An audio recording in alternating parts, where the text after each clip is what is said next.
journey it took to get to your lovely state. I live in Boston, Massachusetts. So you know, Boston is way on the other side of the country, right? Okay. So we get on the airplane and we fly. I'm like, okay, I got a little drink, I got a little laid back. And then we land in Dallas, Texas. And all hell breaks loose. It's not that I don't like Dallas, because I don't. I mean, I do. You told the truth the first time. Dallas and I said, well, where's the wheelchair? They said, what wheelchair? I should have known then that it was going to be a long day in Dallas, Texas. So I take a deep breath, you know, I go to my happy place, home. And then I say, okay, we get on the plane, and they say, ladies and gentlemen, it's a little bit hot. So please just turn on the air and sit back and relax. Okay, so you think we'll sit there for 15 minutes. 1 hour and 10 minutes later, they say, oh, by the way, y'all got to get off the plane. Oh. I said, wait. Let me get this right. You got my behind sitting on a hot air plane. I ain't getting no drink. I ain't get a handshake. I ain't get a hey, you hot and sexy. I ain't get none of that. But I sit on this hot air plane. Okay. So we get off the plane. I said, well, where's the wheelchair? They said, what wheelchair? Oh, wait. You know the big black wheelchair? You know this thing right here? They said, oh, that wheelchair. We don't know where it's at. I see there's two ways you could react. You could either go completely nutty and like start screaming at the top of your lungs, or you could do what I do and go to the bar.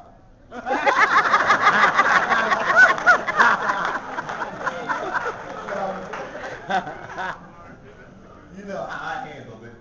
I went to my happy place at the bar. And I believe that was at 4:30. We finally took off. It was about 8:45. So we were in Dallas for 4 hours. Hot, no wheelchair, and slightly tipsy. Just slightly. But you know, if you're in a wheelchair and you're slightly tipsy, they pull you over for drunk driving. So I had to make sure that I kept it under control. So then they asked me to walk a straight line. I'd have been screwed, but that was So we finally landed in your fair city of Sacramento in the great city of California. And I have to say thank you all to people for inviting me. Thank you very much.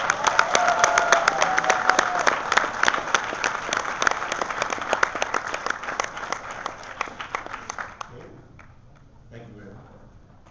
I get to roll all the time. So, what we're going to talk about today, or we're going to have a little bit of fun first, but what we're going to talk about is why it is very important to have people first language, people first attitude, people first mentality in the era of change. Because, you know, we talk about people first, but even coming in from the airport today, coming in last night, they were like, oh my God, is he okay? Like, well, who are we talking to? They were talking to my brother. I'm like, you don't know if I'm okay.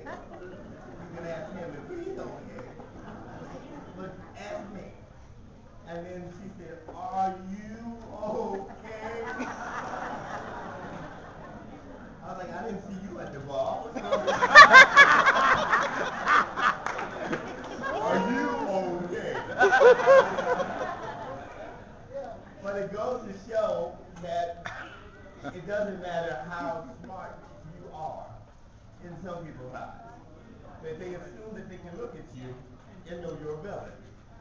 So if they see you as if you're a person with a cognitive disability, if you're a person with a sensory disability or a physical disability, they automatically know what you can do. Or at least they think they know what you can do.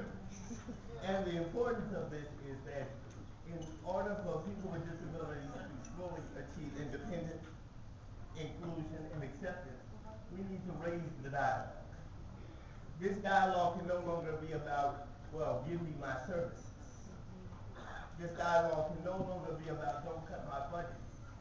This dialogue has to be about give me my constitutional rights.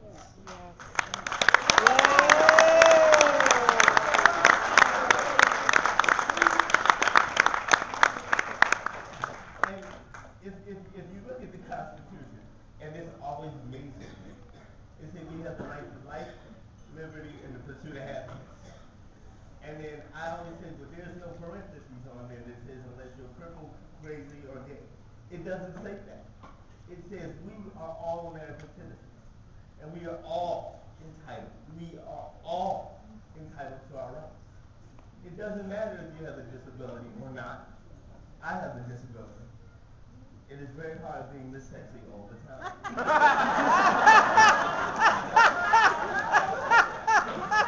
It's a burden. I'm trying to deal with it. I'm trying to cope with it. I'm trying to work past it, but it seems to stop me everywhere I go. But what it does do is that we need to understand that there are two things about the human condition.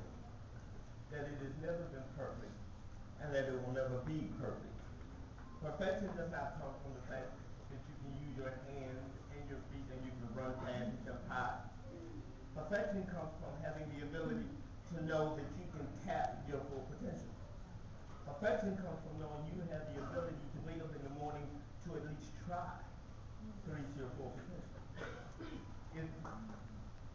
If you think that disability is something to be ashamed of, well, I'm here to tell you it is not. It is so not. It is not. And if somebody tries to make you embarrassed about being your disability, well, you tell them what I tell them. It's hard being sexy.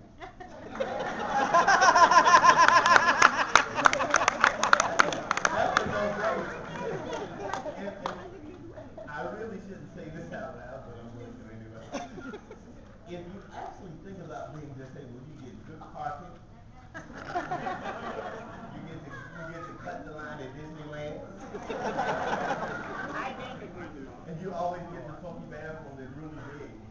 You know, because if you ever go anywhere and you go into the bathroom, somebody's always in the handicap stall.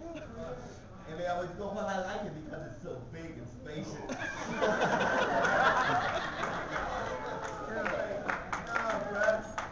See that little blue man? That's my cousin. That's for me. This is not for you. But we talk about these things, and we talk about these things because we have to. And one of the things about being fully included in society is understanding that with inclusion comes all the responsibilities of being included, which means that we cannot be hypersensitive, but we can be aware. We cannot be hyper-emotional, but we can be concerned. If you have a good sense of humor about yourself and your circumstances, that doesn't mean that you are ignoring what your circumstances are. That actually means you are in tune with your reality.